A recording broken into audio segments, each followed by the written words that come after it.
Bueno, continuando con los mitos del rey Arturo, vamos a continuar con el libro de El mago Merlín y el usurpador del trono. Y vamos a ir ya al capítulo 5, que es el final, que se llama La flor de dragón. Durante más de una semana, los restos de la hueste galesa cabalgaron hacia el oeste sin descanso. Solo la llegada de las sombras los detenía en su precipitada huida y a veces ni eso. Aunque corrían más veloces que las noticias de la batalla, bastaba su sola y maltrecha estampa para anunciar a cuantos topaban o los divisaban de lejos sin necesidad de proferir palabra, cuál había sido el desenlace. A la terrible humillación de la derrota hubieron de sumar entonces la de que algunas de las ciudades que antes los habían acogido, fuera por honesta lealtad, fuera por conveniencia, cerraron a cal y canto las puertas a su paso, por temor a las represalias del vencedor, el nuevo hombre fuerte de la isla.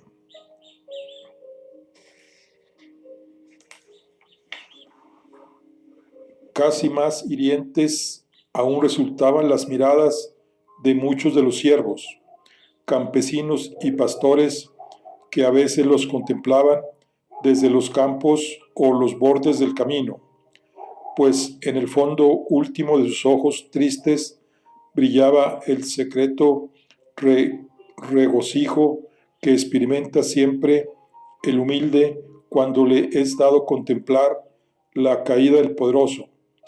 Por eso, a cada puesta de sol hacia la que cabalgaban, Vortigers no podía dejar de sentir que cabalgaba hacia su propio ocaso, que el inminente otoño que ya comenzaba a marchitar las primeras hojas y a desvestir las ramas de los árboles ahí por donde pasaban, era también el de su linaje, pendiente de un hilo. Su esposa y sus hijos se hallaban en el este, protegidos por los sajones, pero ningún territorio se mantenía seguro. Si Dinas en Price caía también, tan solo le quedaba resistir, resistir, resistir. Aún así, el veterano caudillo sabía que, a veces, en la política y en la guerra, resistir lo era todo. Mientras tanto, en Carduel, Pendragón había reunido a su reducido consejo de sabios en la sala de un palacete de la ciudad para terminar los siguientes pasos en su estrategia.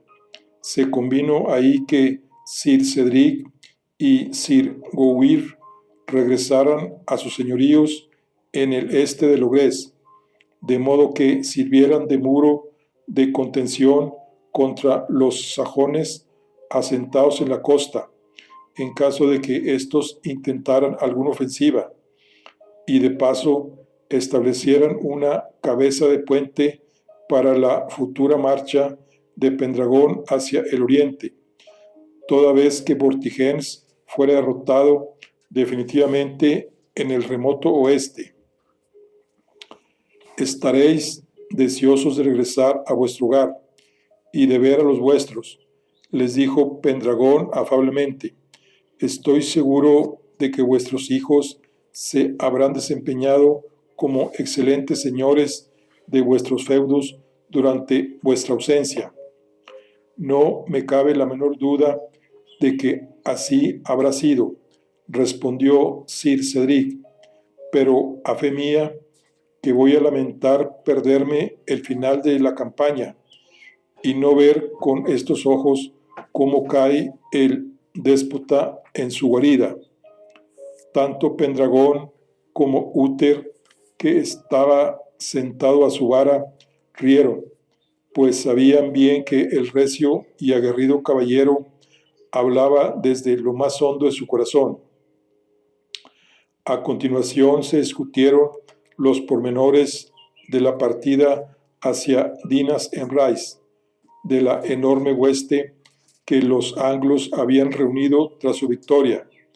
Todos estaban de acuerdo en que tenían que asestar cuanto antes el golpe definitivo al león moribundo de Vortigern, aprovechando el empuje de sus recientes triunfos y antes de que llegara el duro invierno del noroeste.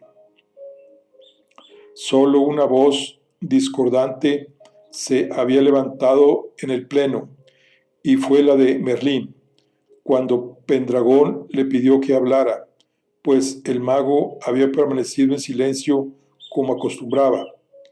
Conozco bien la fortaleza, dijo, y no solo está bien defendida, sino bien aprovisionada, pues contiene un silo en su interior y agua potable de la laguna subterránea en que fueron hallados los dragones. Habréis de encontrar la manera de abrir brecha, o de lo contrario, el asedio puede prolongarse durante meses, si no años. Debéis tener en cuenta también que se encuentra enclavada en un valle, rodeado de montañas, cuyos pasos son estrechos, de modo que es imposible conducir a través de ellos ninguna máquina de guerra. Las catapultas, las torretas, las escalas, todo habrá de ser construido ahí mismo, con la madera que pueda conseguirse en los bosques cercanos, perdiéndose un tiempo preciso. Las palabras severas del hechicero enfriaron algo los ánimos, pero Pendragón no flaqueó en su decisión. No será la primera vez que asumo riesgos, apreciado Merlín, respondió el hijo de Constance. La audacia ha sido hasta ahora la clave de nuestro éxito, junto con vuestra magia, y tengo la intuición de que seguirá siéndolo.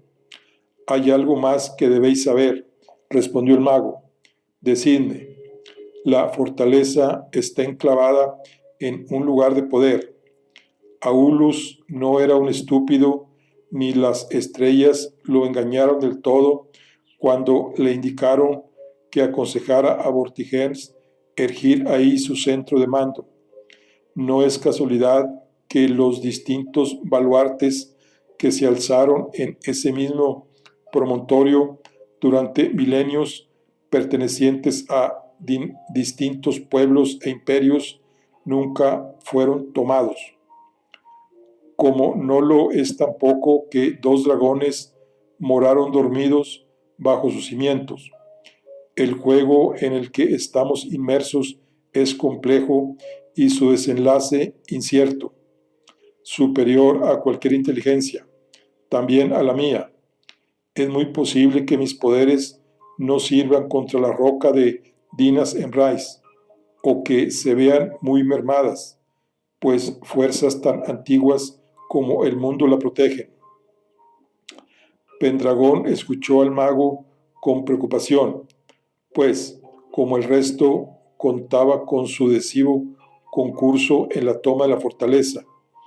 Pero como Sir Gawain había recordado a todos, con el actual regente todavía vivo y encasillado, no podía proclamarse rey de Logres sin mácula. No, habían de derrotar al antiguo senescal como fuera, y necesitaban a Merlín a su lado. Os ruego aún así que vengáis con nosotros, le dijo.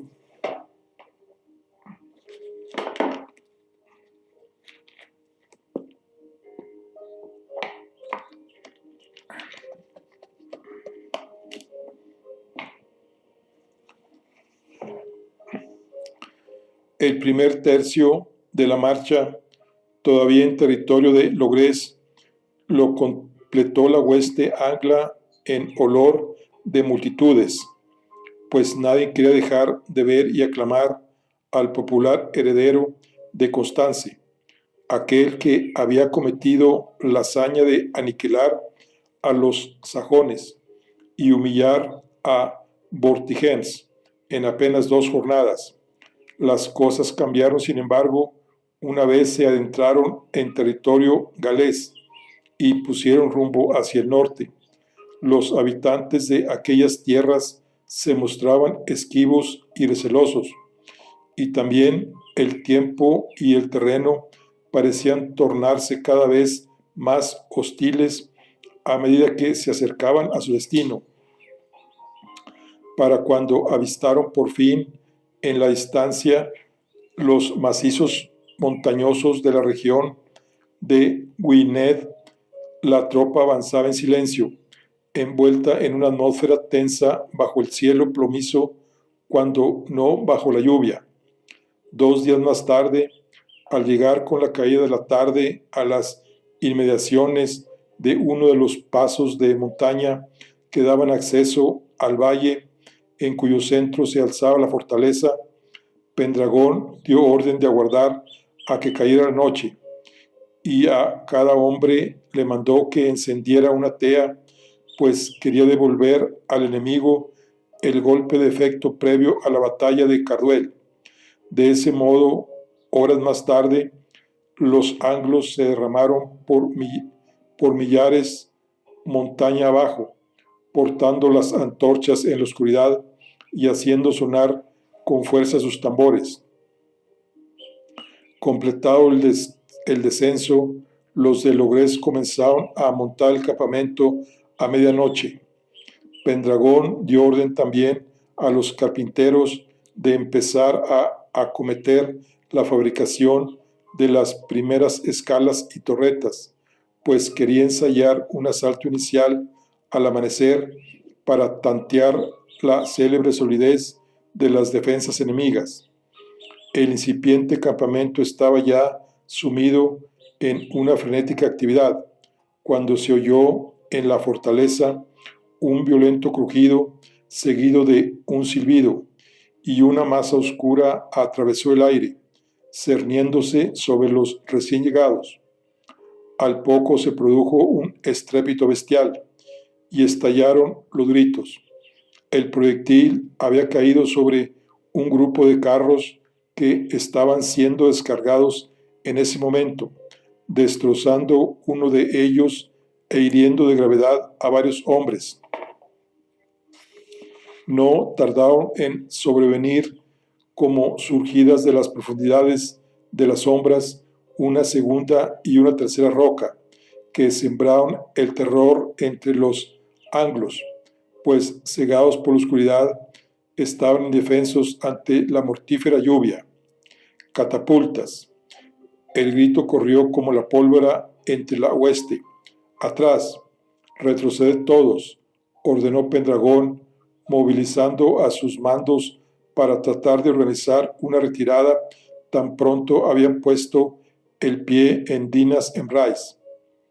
La miríada de antorchas deshizo sus pasos precipitadamente y corrió de nuevo hacia el macizo. No estuvieron seguros hasta regresar al pie de la montaña. Muchos de los hombres tuvieron que dormir esa noche en la pendiente de la ladera. Antes de poder conciliar el sueño, hubieron de soportar las carcajadas procedentes de las almenas y una voz que atravesó la noche y resonó con sorna entre las montañas. Bienvenidos a Dinas Emrys, perros.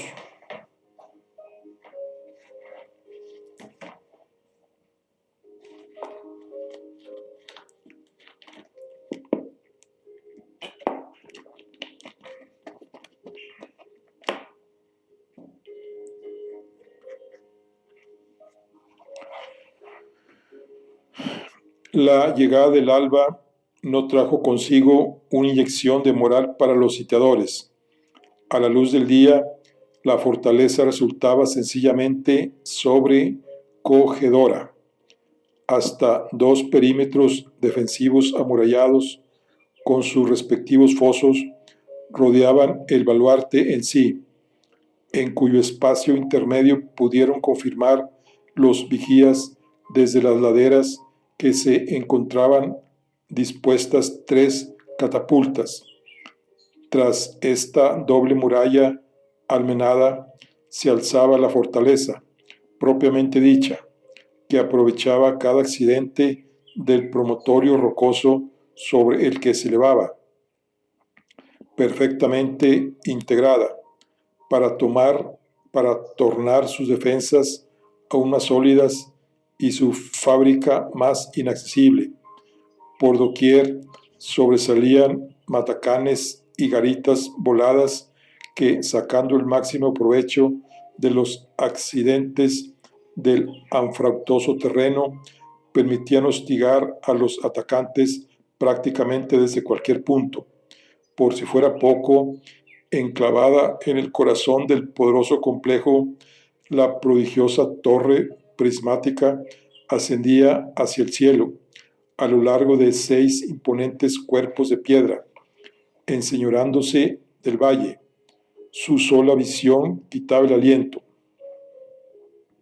Aquella mañana, de nuevo, bajo el acoso de las catapultas que no podrían ser neutralizadas hasta que los atacantes terminaran de construir las suyas, Pendragón ordenó un primer asalto. El resultado, sin embargo, fue un fracaso.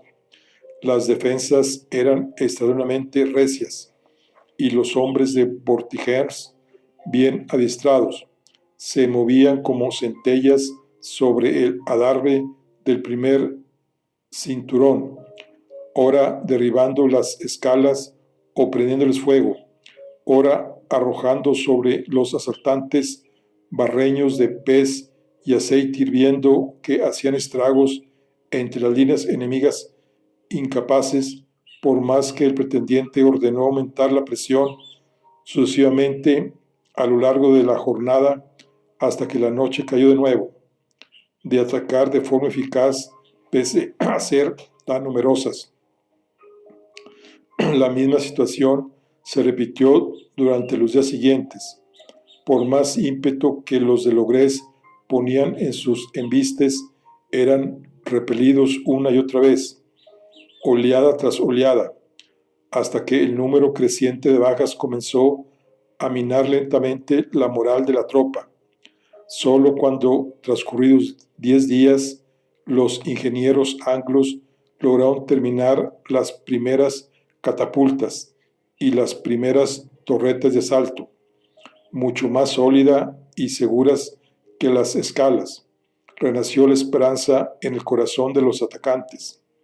Mas estos no tardaron en descubrir que los muros resistían con sorprendente solvencia la mayoría de los impactos. Incluso Merlín, a ruegos de Pendragón, trató sin éxito de abrir brecha.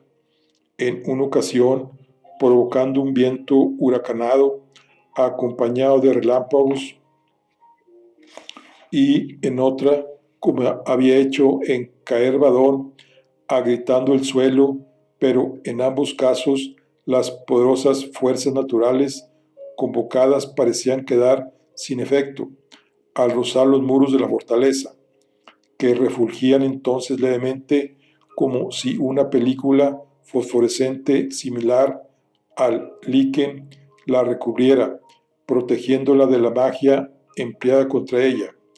Es inútil, murmuró el hechicero resignado. Solo algún astuto ardid podría darnos la victoria antes de que llegue el invierno. Pero, ¿cuál? Esa noche fue el mismo Vortigern el que gritó ufano desde lo alto de la torre: ¿cómo sienta probar tu propia medicina, nigromante? Clamó: este valle será vuestra tumba.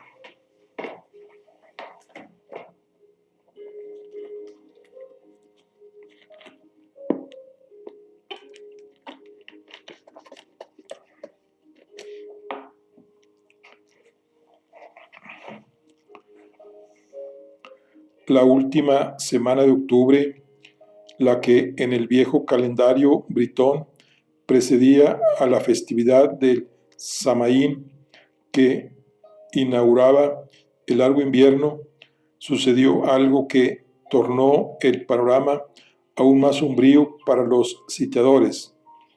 Una noche, uno de los centinelas tuvo que abandonar su puesto, acosado por terribles dolores abdominales, diarrea y vómitos. Al día siguiente eran ya media docena los que padecían síntomas similares y cayeron presa de la fiebre. Al ver que el número de enfermos comenzaba a multiplicarse vertiginosamente, Merlín corrió hacia una de las zonas de letrinas y, confirmando sus sospechas, certificó que había sangre mezclada con las heces de aquellos que apenas sí habían podido llegar a tiempo a la zona designada para las descargas. Disentería, dijo, mientras Pendragón, que lo había seguido, contemplaba de su lado el desagradable escenario. Si la epidemia se extiende, estaremos perdidos. Merlín, ¿qué haremos ahora?, preguntó el hijo de Constance con la desesperación pintada en el rostro. ¿Podéis curar a mis hombres? Si encuentro los ingredientes necesarios, puedo mitigar sus efectos y salvar la vida de algunos, tal vez muchos, pero no estarán listos para luchar en al menos 2 o 3 semanas, respondió el mago. Levantad un pabellón donde albergar a los enfermos y mantenerlos en cuarentena. Hacedlo discretamente. No conviene que el enemigo conozca cuál es nuestra situación, pues seríamos completamente vulnerables a una salida suya.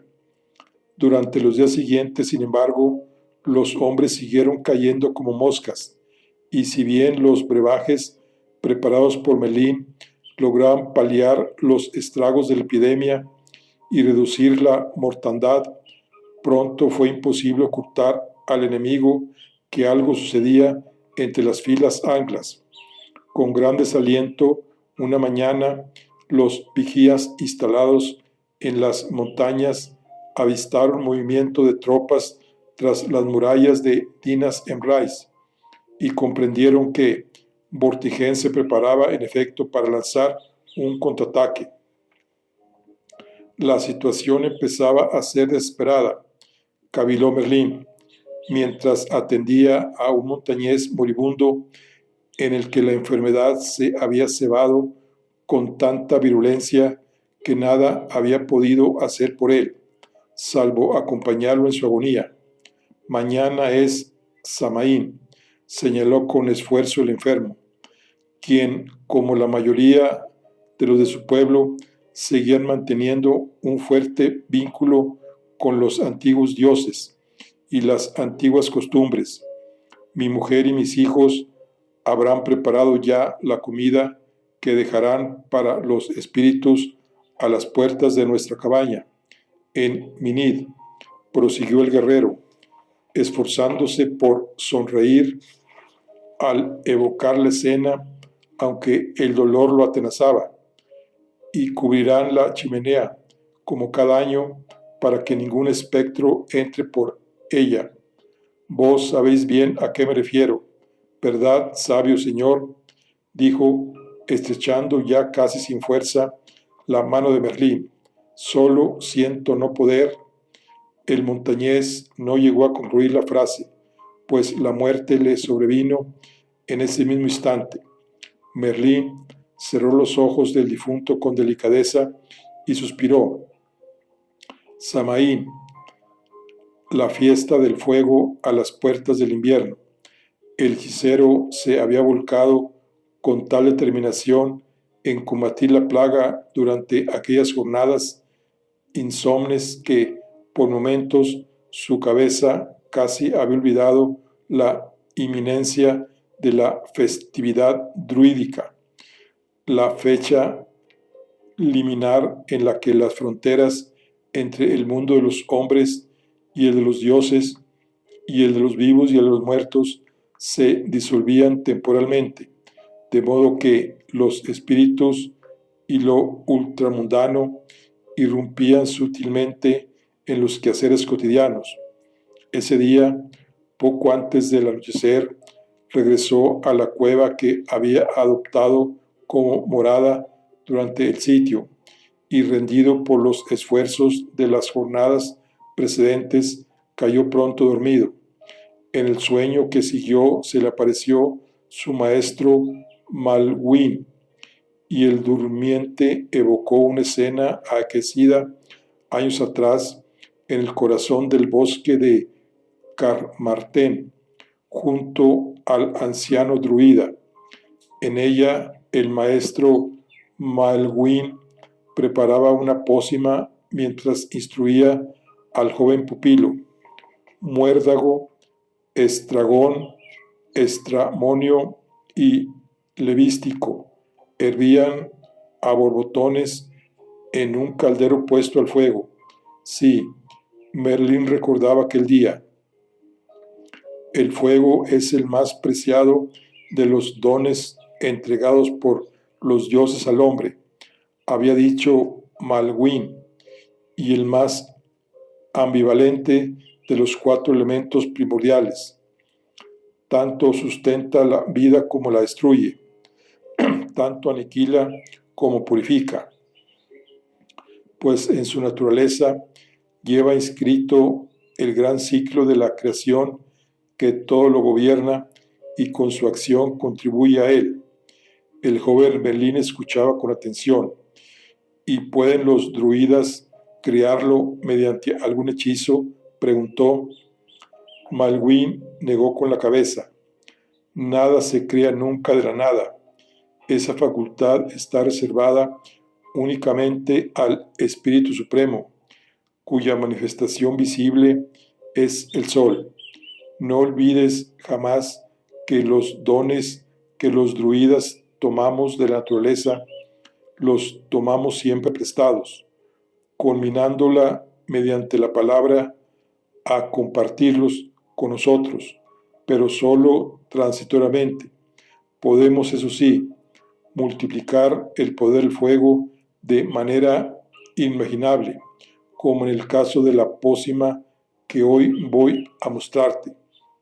Diciendo tal, el druida se encaramó con ayuda de la escalera al más alto de los estantes de madera, atestados de botes y frascos, que cubrían las paredes de la cabaña, y cogió un extraño recipiente de barro, sellado, con lo que parecía cera de abeja. Se trataba de un recipiente que siempre había intrigado al joven Merlín. La cera y un hechizo las mantienen frescas, explicó Malwin, al tiempo que volcaba cuidadosamente el recipiente sobre la mesa y dejaba caer encima de ellas varias de las flores contenidas en su interior y su perfecto estado de conservación. Al contemplarlas, Merlín se quedó boquiabierto. Nunca había visto flores semejantes ni figuraba tal espécimen en el vasto inventario que su prodigiosa cabeza ya había almacenado a tan temprana edad. Su aspecto era impactante. El delgado tallo verdoso culminaba con una flor alargada, acampanada y pendular, de extraordinaria belleza.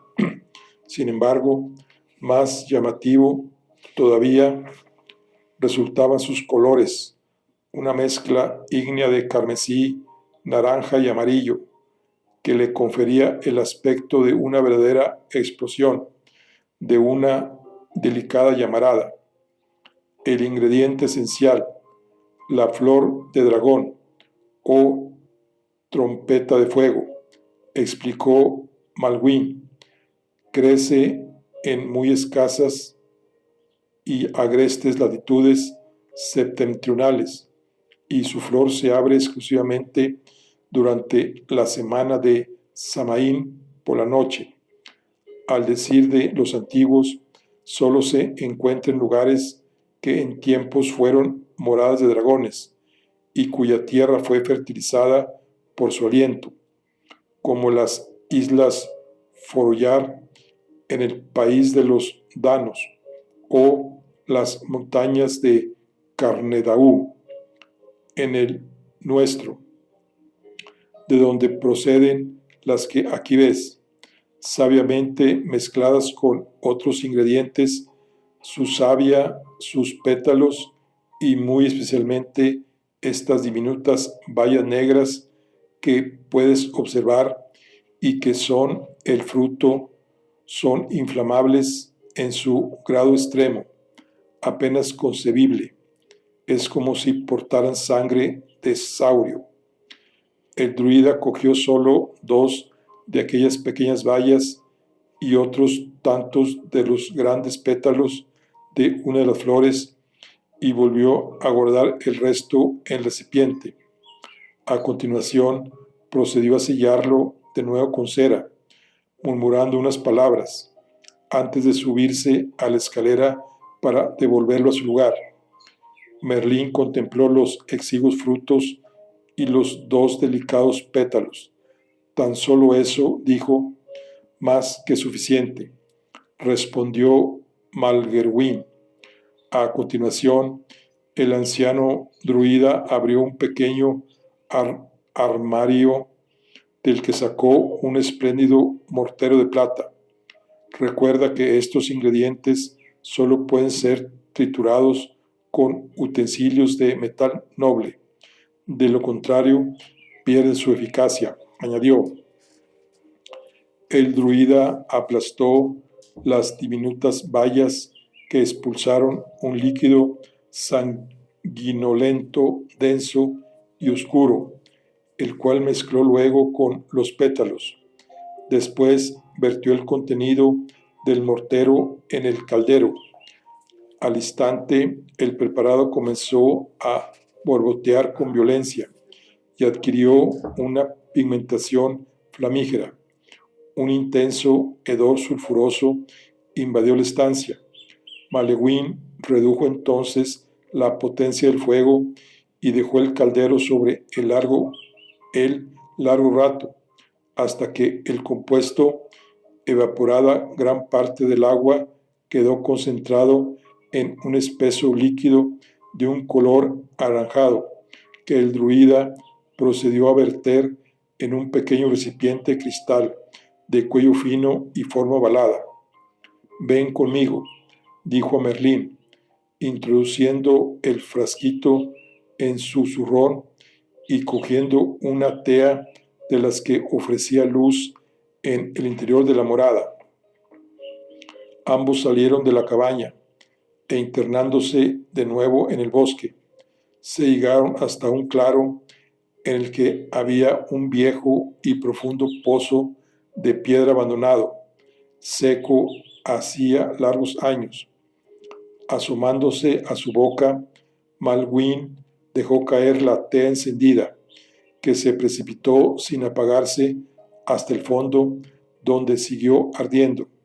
Acto seguido, el druida sacó el pequeño recipiente de cristal y en lugar de dejarlo caer también, derramó solo una parte de su contenido en la pared de piedra, de modo que el preparado comenzó a alisarse lentamente hacia abajo, dejando un rastro amarillento.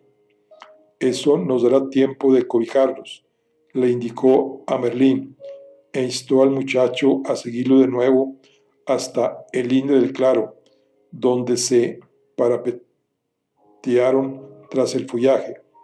Durante un rato que el muchacho se le hizo eterno, tal era su expectación, aguardaron allí en silencio hasta que de súbito se oyó un terrible bramido, como si la tierra se quebrara o una bestia del inframundo hubiera despertado, y de la boca del pozo brotó una altísima columna de fuego, 3 veces más alta que el más alto de los árboles del bosque. Llevándose las manos al rostro para protegerse, Merlín contempló por el hueco que dejaban sus dedos la poderosísima llamarada, que ascendió hacia el mismísimo cielo con un rugido y que siguió ardiendo durante un buen rato antes de ser engullida de nuevo por la boca del pozo. Cuando el fuego desapareció, el aire abrasaba como si fuera el día más caluroso del verano, y las hojas de los árboles se agitaban, nerviosas. No se oía ni un solo pájaro. Este es el más peligroso de los hechizos que te he enseñado hasta ahora, Merlín, le dijo aquel día el anciano druida con semblante grave. Imagina el poder de destrucción que tendría una cantidad de pócima mayor. Empléala únicamente en casos de extrema necesidad y guárdate mucho de recurrir a ella en vano. El Merlín adulto despertó, sobresaltado, en medio de la fría noche. La flor de dragón, exclamó en voz alta. ¿Cómo, entre los miles de hechizos, ingredientes y pócimas que conocía, había podido olvidar justo aquella poción? Pero el anciano Malewin se le había parecido como el espíritu benigno que era la víspera de Samaín para recordárselo, y desde luego que su aparición no era casual. La flor crecía ahí mismo, en aquellas montañas, y solo durante aquellos días. La pócima ígnea podía ser la solución de los problemas, mas ¿cómo emplearla? Los muros de la fortaleza parecían encantados e inmunes a la acción ofensiva de la magia. Esta, además, podía volverse contra los propios anglos si no la empleaban con cuidado, dado su enorme poder destructivo. Fue entonces cuando el mago tuvo un segundo chispazo y evocó al montañés moribundo, y sus últimas palabras, las chimeneas. El guerrero había hablado de las chimeneas tapadas en Samaín, y si aquella era la manera de llegar al corazón mismo de la gran torre, eludiendo los múltiples muros encantados que la defendían, Merlín conocía bien la estructura de la fortaleza, pues había presenciado parte de su construcción. En el salón principal de la planta noble había una gigantesca chimenea, cuyo tiro desembocaba en la parte más alta y humeaba noche y día. ¿Cómo no lo había pensado antes? Toda vía de salida podía hacerlo también de entrada. Incorporándose de un salto, salió de la cueva y se arrojó a la noche en pos de la flor de dragón.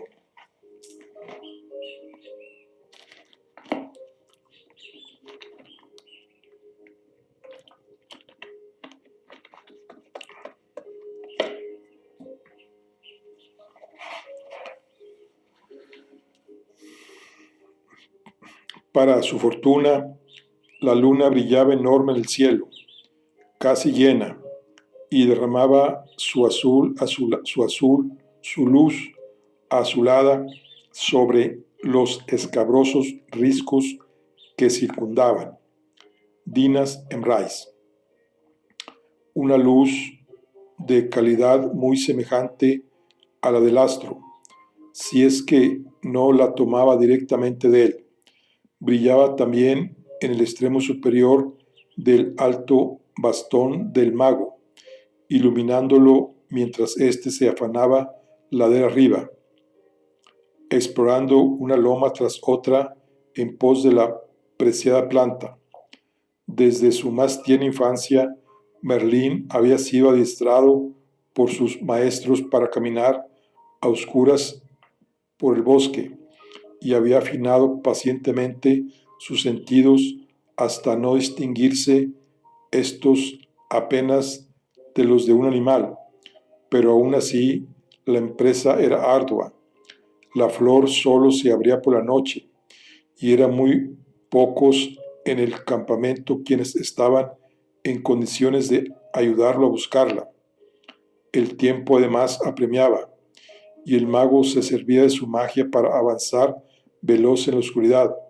Sus pies apenas tocaban el suelo mientras transitaba de una cumbre a la vecina, pero sin suerte. «Ayúdame, maestro», rogó, cuando estaba a punto ya de perder la esperanza, y el alba se aproximaba. Justo entonces distinguió en la distancia, al final de una alta pradera, un extraño fulgor, una suerte de pálida aureola que se veía reflejada en las oscuras aguas de un pequeño lago de montaña.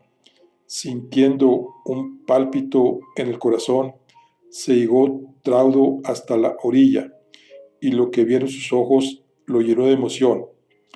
Ahí crecían, como si fueran un jardín flamígero, decenas de trompetas de fuego con su flor completamente abierta, brillando, violáceas bajo la luz cerúlea del astro nocturno.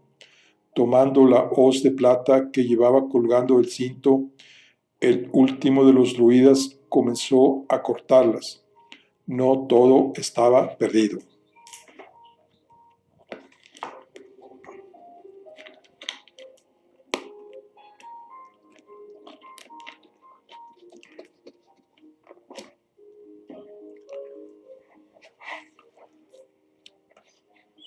Las siguientes horas las pasó el mago preparando la pócima, pues en su pequeña despensa de campaña contaba ya con el resto de los ingredientes.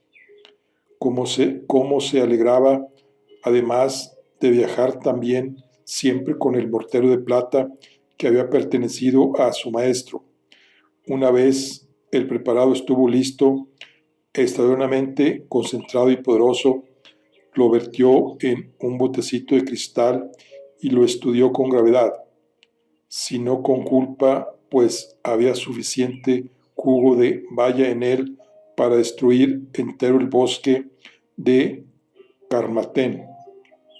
Después regresó raudo al campamento y se dirigió al pabellón de Pendragón. El pretendiente, que también había comenzado a padecer síntomas de la enfermedad, se encontraba en ese momento presidiendo una reunión con sus mandos, tratando de organizar la defensa para la más que probable salida de Portiger. La situación era crítica. «Mis hombres no están en condiciones de luchar, Pendragón», dijo Tadwine con angustia. «Apenas pueden sostener la espada. Con 4/5 partes de la tropa en este penoso estado, la retirada a través de la montaña tampoco es una posibilidad», respondió el hijo de Constance. «Estamos forzados a hacer frente, con lo que tengamos». «Merlín», exclamó al ver asomar al mago por la puerta del pabellón, «alabado sea Dios. ¿Dónde estabais? Os he buscado durante toda la noche». «Prepara a tu mejor arquero», dijo Merlín. De la estancia todos guardaron silencio y se miraron entre sí sorprendidos. «Lo tenéis a mi lado», respondió Pendragón. «Es Uther. ¿De qué se trata?».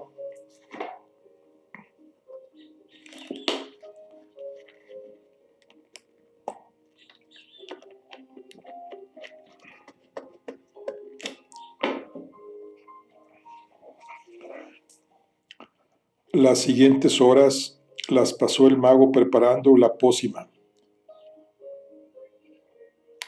¿De qué se trata? Armado con toda su panoplia, a excepción del casco, Vortigern apuraba una copa de vino, mientras varios sirvientes terminaban de ajustarle la armadura en el gran salón de la torre. Un gigantesco hogar ardía a sus espaldas. Frente a él, a través de un gran vano abierto en el recio muro, podía contemplar sus murallas intactas y, más allá, el campamento de los maltrechos anglos, aún medio envueltos en sombras. El enemigo está a nuestra merced, dijo. En su estado bastarán mis 2000 hombres para triturarlos. No dejaremos ni uno solo sin degollar. El cachorro de Constance pagará cara su osadía. Antes del mediodía volveré a ser el hombre más poderoso de la isla. El señor de Galés caminó hasta el ventanal y al asomarse extendió los brazos. La tropa formada debajo en el patio de armas rugió de entusiasmo. El sol comenzaba a ascender en ese momento sobre las estribaciones orientales. Vuestra lealtad será recompensada con la más gloriosa de las victorias. No tengáis piedad, gritó, y sus hombres hicieron sonar con fuerza los escudos contra los petos. Todo estaba listo para el contraataque, y en el patio aguardaba ya preparado el mejor caballo del caudillo. En ese momento, sin embargo, llegó un aviso voceado por los vigías de torreta a torreta, procedente de un centinela postado en la primera muralla. Se acerca un arquero acompañado del mago. ¿Qué nuevo truco es este?, dijo Portigens, girándose hacia uno de los generales. Es demasiado tarde para parlamentar si es lo que quieren. Averiguad qué mensaje portan de todas formas. Será divertido ver hasta qué punto llega su humillación. Que los hombres se pongan en marcha. Al otro lado de las murallas, Merlín y Uther se aproximaron al perímetro defensivo, hasta que la gran torre estuvo a tiro. Uther portaba una sola flecha en su carcaj, y atado a ella iba el pequeño recipiente de cristal con la poderosísima pócima inflamable de flor de dragón. Además, tanto la punta de la flecha como el astil habían sido bañados en la sustancia. La columna de humo que brotaba de una pequeña terraza situada casi en lo alto de la torre indicaba el lugar donde desembocaba el tiro de la gran chimenea del salón. La estratagema requería un disparo extraordinariamente complicado, pues a la enorme distancia y la altura del blanco se añadía la parábola perfecta que el dardo había de trazar para entrar verticalmente en el conducto. Pero Uther se contaba entre los mejores arqueros de cuantos había en ambas orillas del Mar del Sur.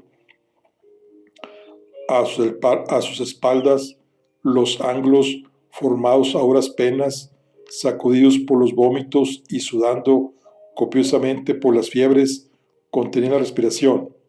Frente a ellos, tras los muros, se escuchaba el movimiento de tropas. El ataque era inminente. ¿Qué mensaje portáis antes de morir?, gritó con sorna un vigía desde el adarve de la primera muralla. Uther miró a Merlín y el mago asintió en silencio antes de responder al galés. El mensaje sencillo, voció: nunca dejes descubierta tu chimenea en el día de Samaín. Merlín no había terminado de pronunciar estas palabras que sumieron al centinela en un profundo desconcierto, cuando Uther colocó la flecha impregnada en su alto arco anglo y tensó con fuerza la cuerda. Por lo que más quieras, hermano, murmuró Pendragón 100 pasos más atrás, mientras a su alrededor aquellos de los hombres que sabían cuánto se jugaban en aquel disparo se encomendaban al Dios único, o dioses aún más antiguos. También Merlín murmuró unas palabras junto al tirador antes de que el dardo saliera propulsado. Nos disparan. Un solo hombre nos dispara, alertó el mismo vigía sin salir de su desconcierto, no sabiendo si reír, pues creía que, presa de la fiebre, el enemigo deliraba. Pero era demasiado tarde. La flecha abandonó el arco y ascendió hacia el cielo con todas las miradas de los anglos prendidas de su cola. También Vortigern, todavía asomado a la ventana de la torre, distinguió el dardo surcando el aire, elevándose más alto que la propia torre antes de iniciar su descenso, describiendo una parábola perfecta.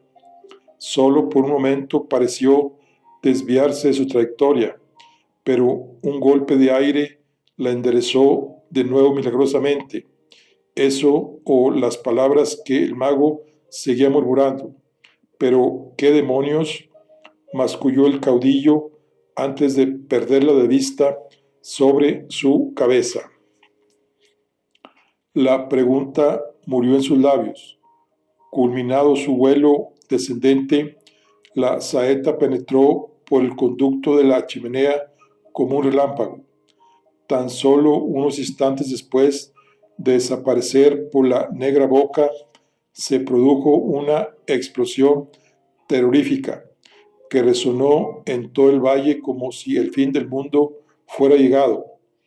Aquellos de los anglos que aún se tenían en pie se arrojaron al suelo, tapándose los oídos o enterrando con pavor la cabeza entre las manos. No tuvieron tanta suerte sus rivales galeses.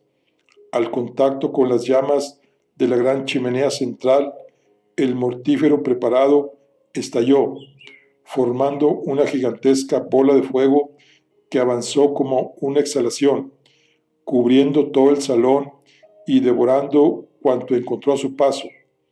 Los guerreros galeses apenas sí tuvieron tiempo de ver cómo Vortigern se precipitaba desde lo alto, empujado por una de las lenguas de fuego que asomaron de cuantas aberturas tenía en su fábrica la torre, pues siempre en busca de más aire, en su onda expansiva, la gran bola flamígera no tardó en quebrar la constricción de la torre y reventando las grandes puertas de madera que había en su base, se precipitó sobre el patio de armas, como si fuera la bocanada de un dragón gigantesco, carbonizando en el acto a cuantos ahí formaban.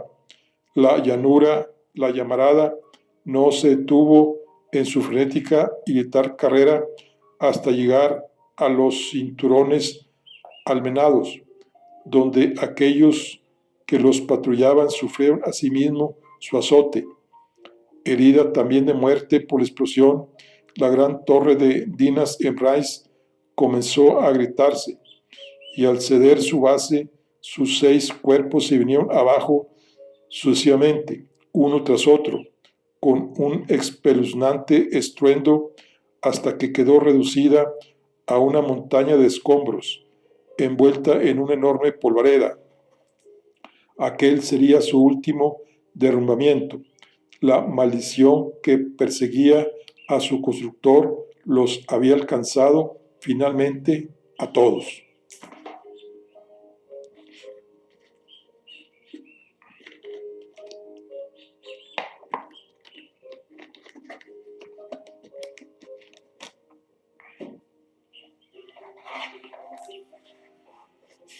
Nadie celebró la victoria con gritos de júbilo aquel día. Cuando los anglos, encabezados por Pendragón y por Uther, se acercaron renqueantes hasta los muros y penetraron en la fortaleza, enmudecieron ante el amasijo de cuerpos, metal y piedra calcinados desplegado ante sus ojos. El olor era nauseabundo. El fuego todavía crepitaba en cada rincón. Aquellos de vosotros que aún conserváis fuerzas, ayudarme a dar cristiana sepultura a cuantos han encontrado hoy aquí la muerte, dijo el pretendiente dirigiéndose a los suyos. El resto, regresad a vuestras tiendas, descansad y reponeos. No emprenderemos el regreso hasta que la tropa esté lista para hacerlo, y no dejaremos a ningún hombre atrás. Los sanados cargarán con los enfermos. Los hombres tardaron en responder. Febriles y debilitados, seguían apabullados por lo que contemplaban. Nunca habían presenciado tanta destrucción en tan poco tiempo. Finalmente, uno de ellos alzó la voz y gritó: «¡Viva Pendragón! ¡Viva el rey de Logres!». Y como si aquel grito los hubiera despertado de un extraño letargo, todos se unieron al que había hablado, pues en efecto, aunque el hijo de Constance no hubiera sido coronado todavía, caído Vortigern, ya ningún obstáculo lo separaba del trono que antes que él habían ocupado su hermano Mainés y su padre Constance. La corona era suya al fin. Y sin embargo, un malestar en su interior, diferente a la enfermedad que ya empezaba a roerlo, le revolvía el estómago y le impedía gritar de júbilo. Eran aquellas montañas de cuerpos estragados por el fuego, pero también los rostros demacrados de los vivos que lo aclamaban, muchos de los cuales no verían más que uno o dos amaneceres más.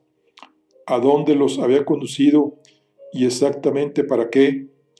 Leyendo en su rostro su pensamiento y su repentina tribulación, Merlín se acercó a él y le aferró el brazo. «Ser rey también es esto», le susurró al oído. «Gobierna de modo que haya merecido la pena». Fin. Aquí concluimos el libro de El mago Merlín y el usurpador del trono. Vamos nomás a continuar aquí con el compendio de esta narración, que dice lo siguiente. El compendio. Este compendio es de Sergio Parra y la novela que hemos leído es de Álvaro Marcos. Entonces vamos a ver qué nos dice Sergio Parra. Carduel. Rodeado por los gritos de los heridos, el comandante escupió sobre el suelo de aquella tierra ingrata, y donde la espalda a los muros de Carduel, y dando la espalda a los muros de Carduel, empuñó nuevamente su espada y se dispuso a morir con honor, pues los anglos volvían a cabalgar hacia ellos, con Uther a la cabeza. Durante la regencia de Vortigern, esta villa debía obediencia al temido rey de Gales, pero tras la caída de este se convirtió en una de las ciudades más importantes para el rey Arturo, junto con Camelot y Caerleón, pues precisamente en las inmediaciones de Carduel, donde se disputó la batalla decisiva que iba a devolver Logres a sus legítimos herederos, los hermanos Uther y Pendragón, hijos del difunto rey Constance, dispuestos a recuperar su trono, se dirigieron hasta ahí con sus huestes. Se prepararon así para interceptar a los temibles sajones y los hombres de Vortigern antes de que se juntaran y se hicieran más fuertes tras las murallas de Carduel. Vencer a Vortigern no iba a resultar una empresa fácil, pues éste les ganaba en experiencia y veteranía. En tiempos fue el más reputado estratega de cuantos reinos componían la isla.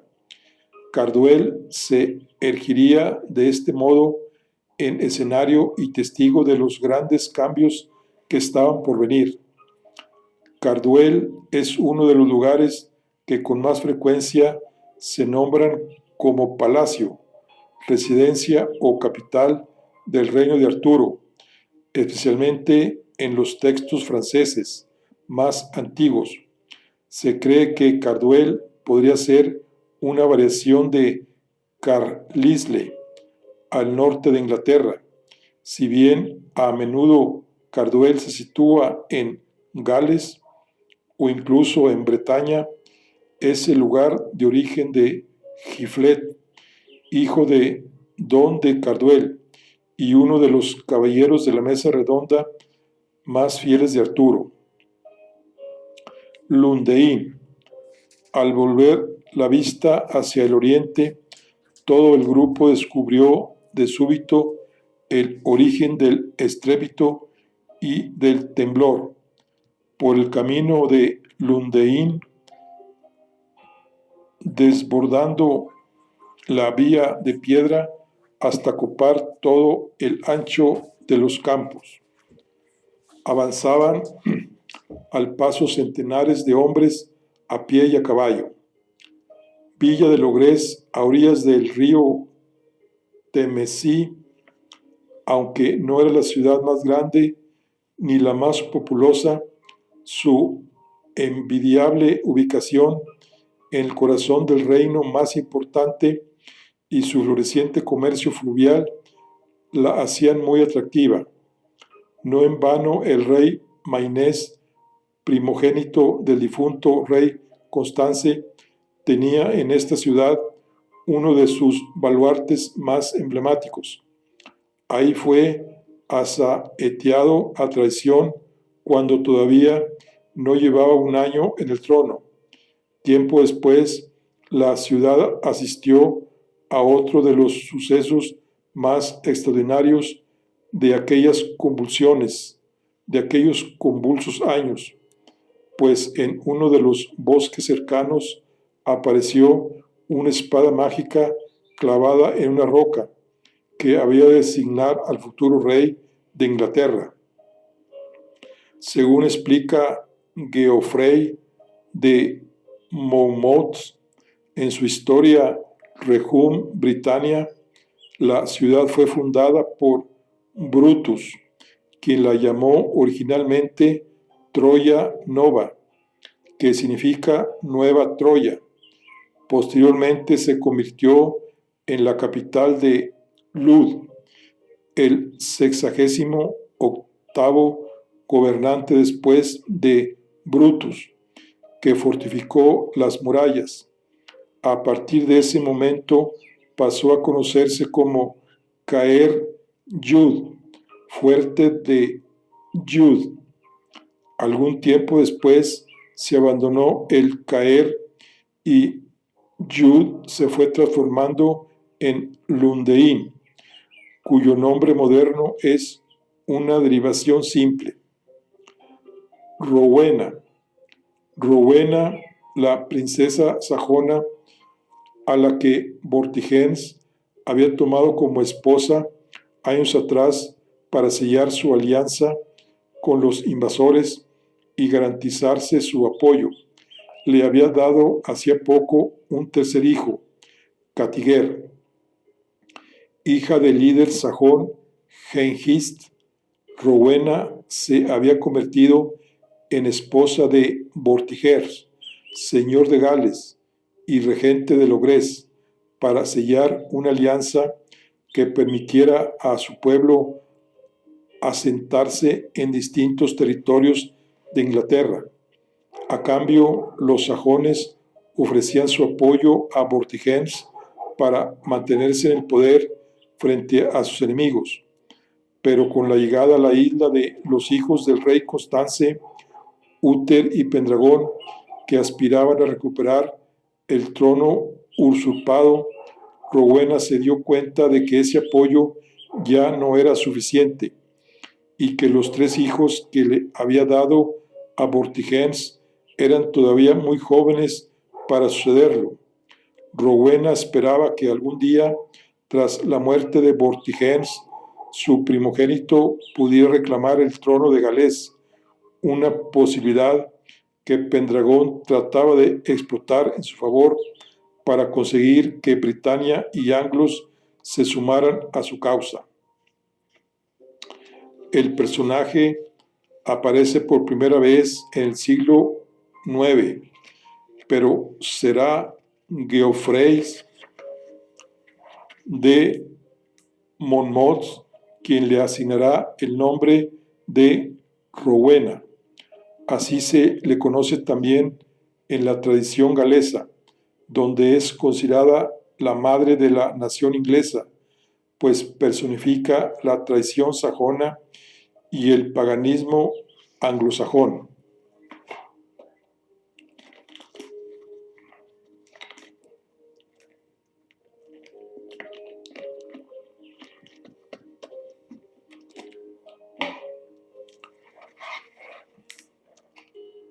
Sajones. La victoria final dependía de que Vortigern no llegara a tiempo para formar la pinza con sus sajones y